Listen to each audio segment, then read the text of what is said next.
Thank you for joining us for another interesting conversation on One on One. My name is Felicity Ezewuike.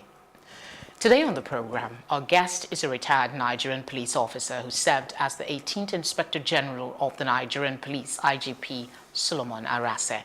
He was appointed IGP in 2015 by then-President Goodluck Jonathan.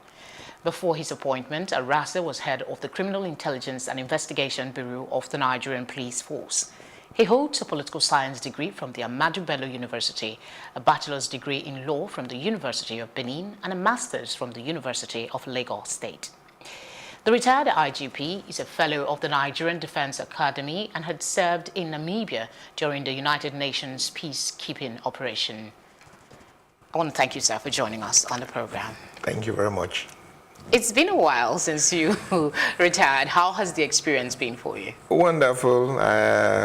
I have my life back. I go to where I want to go to. Sleep when I want to sleep.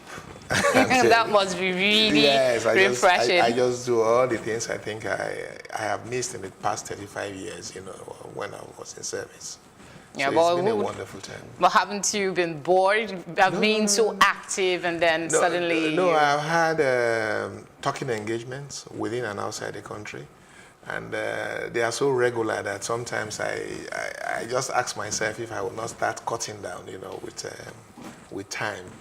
I've never had any dull moments. That has been the truth. Okay. Happy to know that. I want us to get this conversation off, this particular question off before we proceed. Yeah. After your retirement, there were media reports that some exotic cars were allegedly found in your possession. You want to speak to that, please? Do police buy exotic cars? The type of operational vehicles that the police buy, that we usually purchase are usually pickup vehicles. But I am entitled to, some exotic cars. As my position as an Inspector-General of Police. Every Inspector-General of Police, you retire with the BMW, 7 Series that you retired with, and 3 other cars. And those were the cars that I went away with. And actually, I left the country barely 3 weeks when I left office. So I was still in the official quarters. So whatever vehicles that were there, they were not supposed to be, to my knowledge. They are usually transport officers attached to the Inspector-General of Police office. I think it was just a calculated design by the IG who came and took over from me because of my principal stand in telling him that, in accusing him and giving him queries for unprofessional and unethical conduct while I was under the IG. And he vowed that he was going to carry a campaign of calumny against me. So there was no such thing of having to go with exotic vehicles. That issue has been cleared. Was there a statement from the Nigerian police to say it was a misunderstanding? He said it. He said this repeatedly and sent people to me to apologize, of what he had done. But you see, the idea is that when you find somebody who does not have the same intellectual and professional competence, like you, trying to step into, the space you have left, you will always expect things like that. So to me, I felt hot when it happened, because after putting in 35 years of, service into the Nigerian police force, I felt that I was going to retire, quietly into my other things I have set out for myself. So it's I was really hot, but I met with the president and some government officials who said, they thought that what his conduct was very, very unprofessional. All right, now let's. I just had to address that because it's always like each time the conversation comes up, there's maybe you didn't react or nothing was done. I reacted. I reacted. There were newspaper publications, me denying it, saying that he did not even read his handing over notes. If he had read his handing over notes at the time he was making those statements, he would have known that some of the cars he was talking about were sent to the garage to be repaired for his own use before he settled in. Okay, let's talk about other issues now. Yeah. There's been speculations in the media that you are choosing to stay out of public glare and that you don't want to capitalize on, your antecedents, professional antecedents to, get some sort of political relevance in the country. Would you want to speak on that? Well, you see, we all have our own political, sympathies here or there, but I decided to stay off because when politics are not issue-based, I don't see myself getting myself involved in that. But that does not mean that I don't have sympathies, because I'm a Nigerian, I'm entitled to political platforms, but I'm not a loud person, and I'm not contesting for any office as at now. So I decided to just stay quietly, though I still have my sympathies for, the type of politics for the sake of my children, which I want to, this country to emplace one day. Are you thinking of politics? Vying for maybe a political office sometime in the near future? No, not really, but I can always support people who I think, our views will make some difference. Yes, will make some difference in the country. Yeah. Okay. You're retired. You're supposed to be resting after all the, stressful professional life. But you seem to have taken the bull by the horn, so to speak, to establish a law firm. Yeah. I think the name is Solomon Arase and Associates. Yes. What inspired you to do that? Well, I read a law to the doctorate level, and I just felt that I should be able to create a platform for young people who are coming as a sort of mentoring, office. And along the line in my career, when I was a deputy commissioner of police, I had set up a foundation, an education foundation, for my late mother, who was an educationist. So as we speak, I have been able to take about 32 students through university. About 15 of them are lawyers. Some are medical doctors. So I said, okay, I can always leave my office for them to always, self-actualize, So that was one of the reasons why I set it up.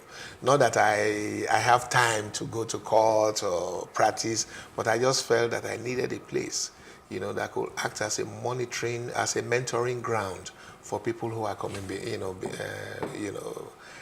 behind me. So that was one of the reasons why I set it up. Some will say, well done, sir. Thank you. Okay, national issues. You are a security expert. That's the word we should be using at this moment.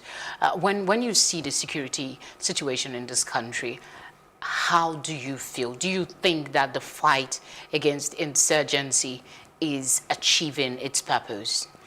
Well, that is a difficult one because insurgency in the northeast, where it is geolocated, is an asymmetric warfare. It's not a conventional warfare. And you will discover in most countries of the world where you've had issues of insurgency, it's not something you roll the tank over and say you have a defined enemy and you are going to deal with them, get them out of the way. It's not that easy. My only worry is that I think that we should look at other strategies and alternatives of dealing with this issue of insurgency in the Northeast. All right. Just recently, some police officers were arrested, some of them even dismissed for their conduct with civilians. Some civilians lost their lives. Some are still in hospital as we speak. When you hear about this, what comes to your mind as in, is it that the policemen are losing perspective? I think we've not been able to do what we're supposed to do. About 3 or 4 years ago, before I left, I had incidents of extrajudicial killings, and I carried out a survey. I now saw that police officers who you post on the highway, they go through a lot of stress.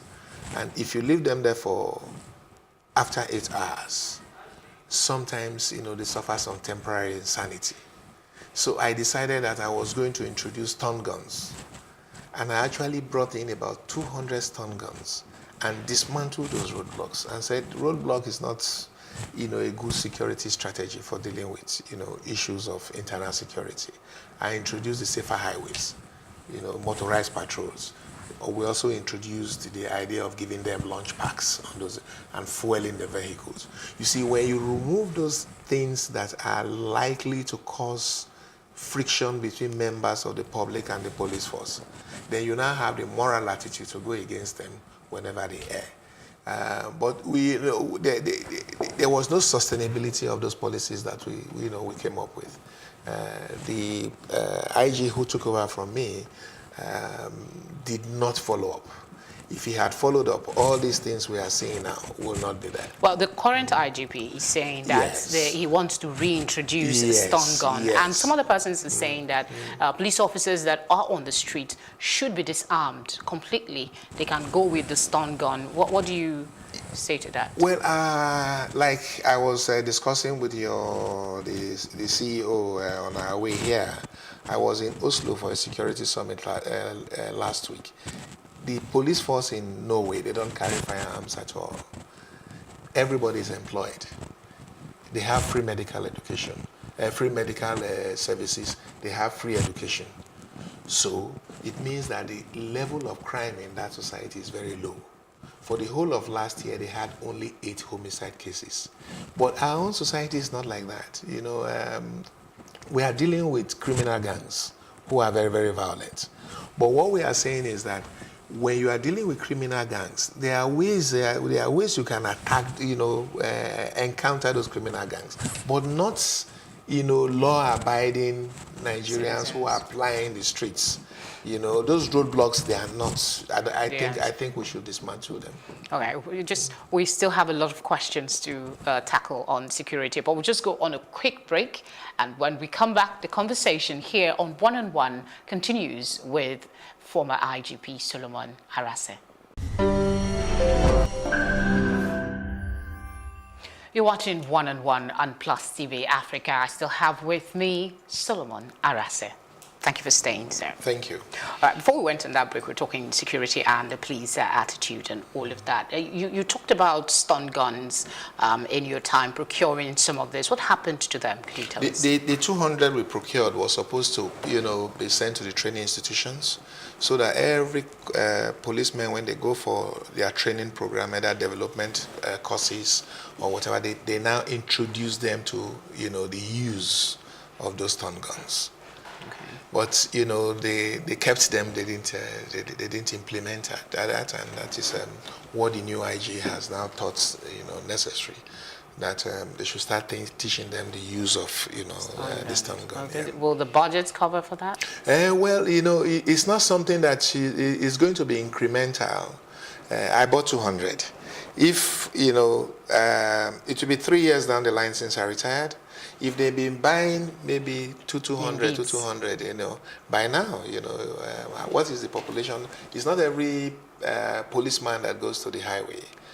So it would have been an incremental thing, and they will start increasing the stock as time goes on. Well, you seem to have a lot of faith in what stun guns can do to curtail some of these excesses, but will it actually deal with the attitude of police?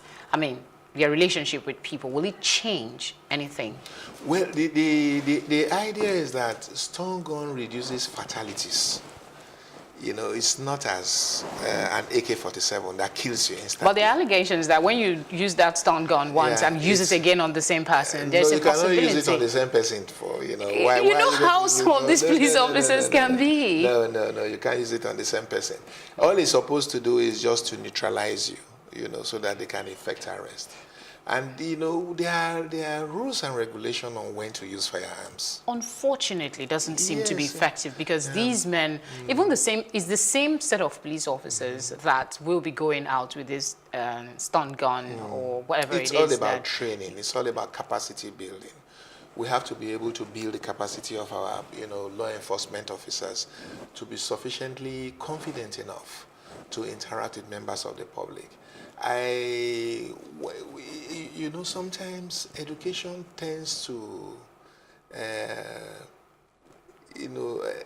paper off those rough edges that you have.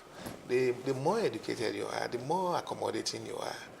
You don't easily see people annoying you, telling you things that are likely to upset you. Wow.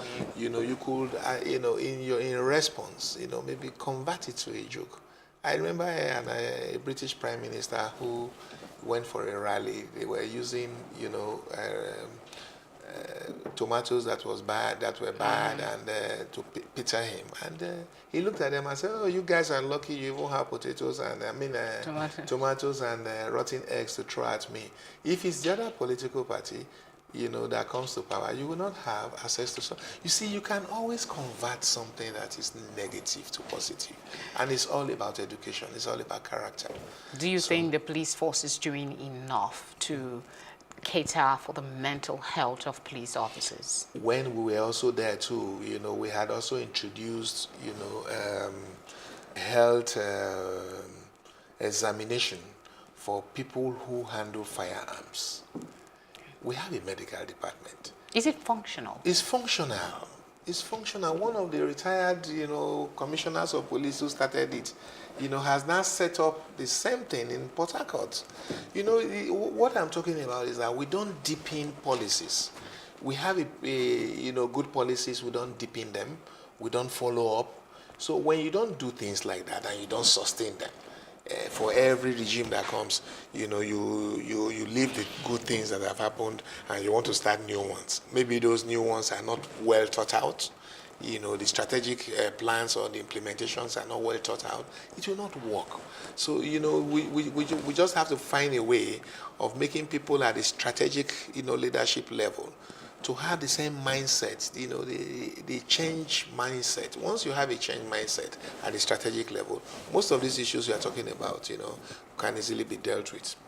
What about this outcry against SARS? There's been, it's been like a recurrent decimal. Johnson was the latest victim, and of course we always get this condolence visit and all of that. What is the solution to this? Several efforts have been made. You had federal SARS, and then they disbanded them for a bit. I don't know. What is the situation? The same problem we're talking about. SARS has been there for close to 20, 25 years. When the former IG took over, leadership, he decentralized SARS. And when he decentralized it, there was a leadership vacuum. When you make a superintendent of police or a chief superintendent of police to be in charge of, such a body, and is not answerable to the commissioner of police in the state, then you are giving him too much powers than he's supposed to, to possess. So that was what the problem was. The command and control and the standard operating procedure was distorted. Now this new IG has come back to put it back into place, to say, okay, no, all the SARS people, you are going to be under the commissioner of police. I will hold you people accountable for whatever, misconduct that happens in your state. That way, the command, the control of the men will be there. Should this be left for, when one IGP comes in and then you make the policy? Can't it be entrenched in the law? It's supposed to be entrenched. They are there. It is, it's about management style.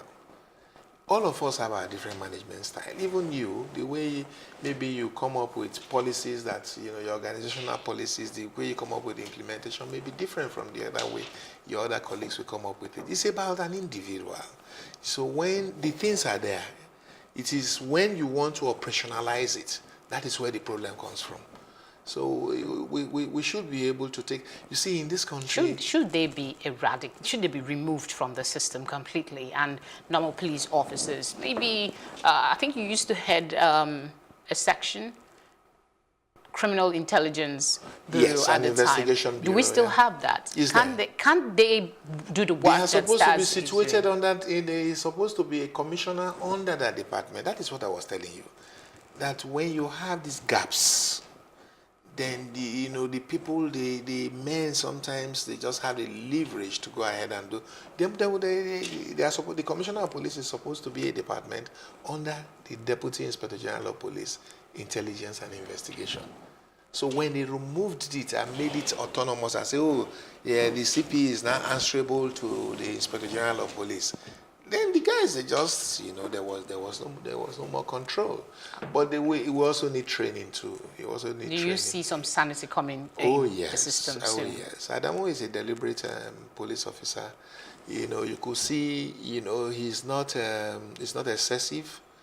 You could see his approach to issues, they are measured.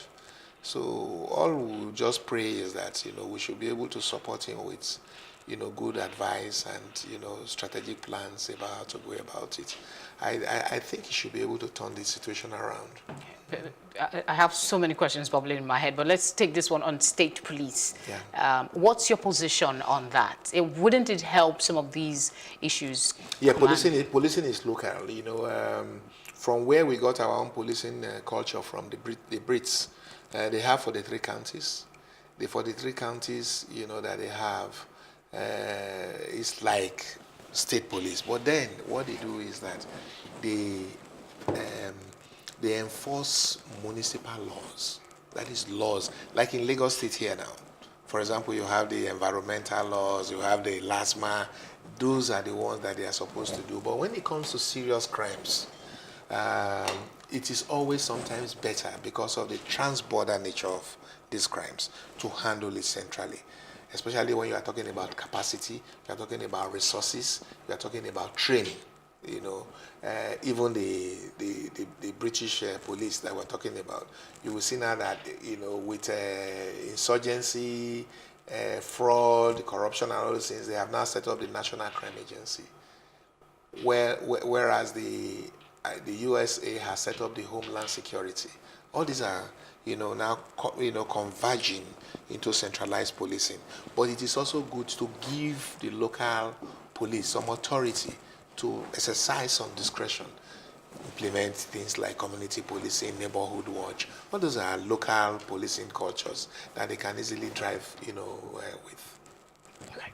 Still on police issues, before we move on to some other security matters, there is this sense among a lot of Nigerians that police officers don't really care whether they are on duty or not. They take alcohol, they take drugs, and they're still in the field. And most people also believe that this contributes to some of these random shooting that happens, indiscriminate use of weapons. Is there anything you think that the police force can do to stop police officers who are on duty from taking alcohol and other hard drugs? It's all supervision. It's a stressful job. If you watch most police forces outside, our jurisdiction, they don't work for more than 8 hours.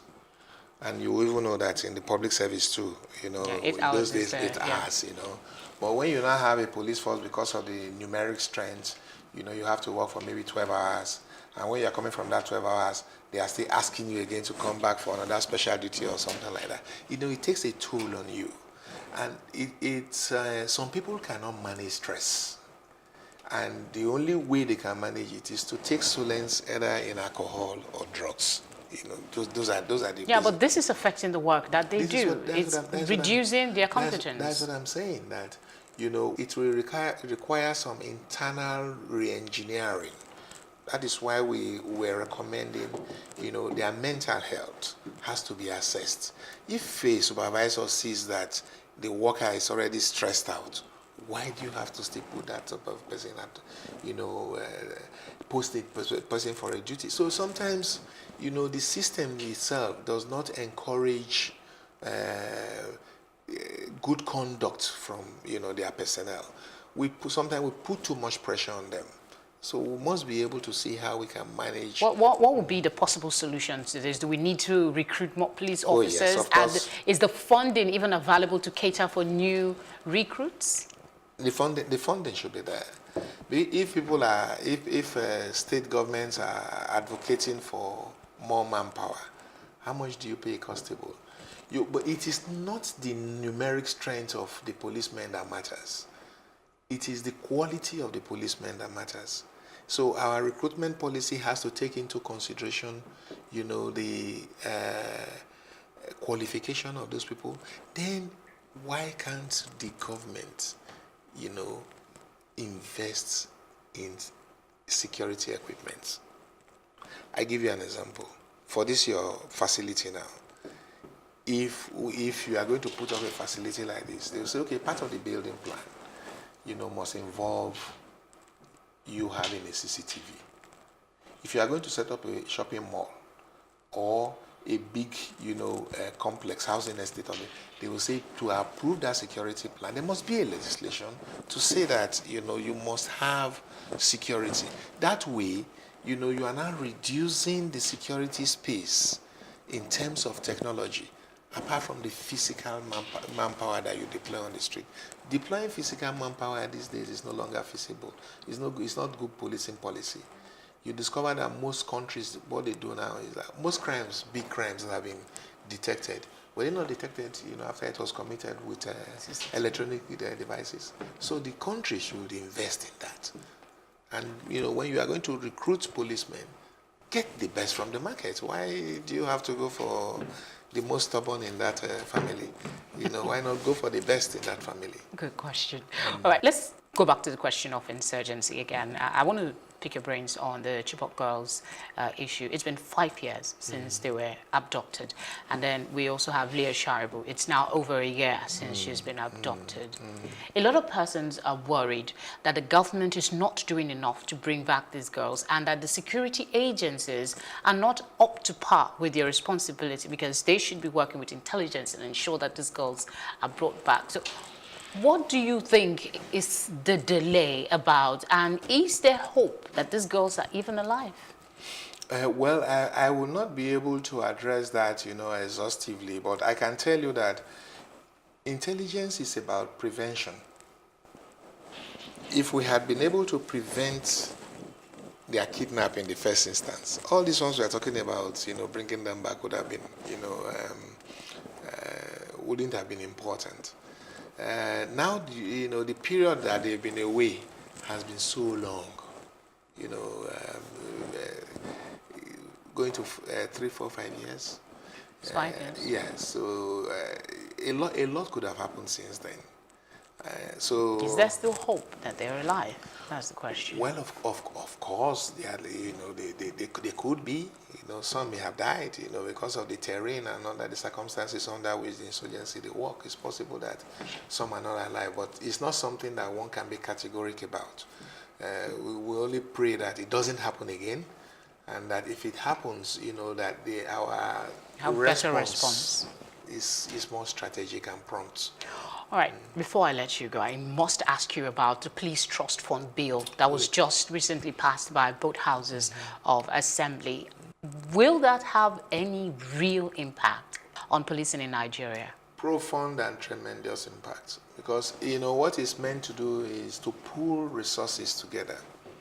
In all the countries of the world, in the United Kingdom, for every phone call that you make, for every card that you buy, maybe £5, £10, £20, a pound or two is set aside for security.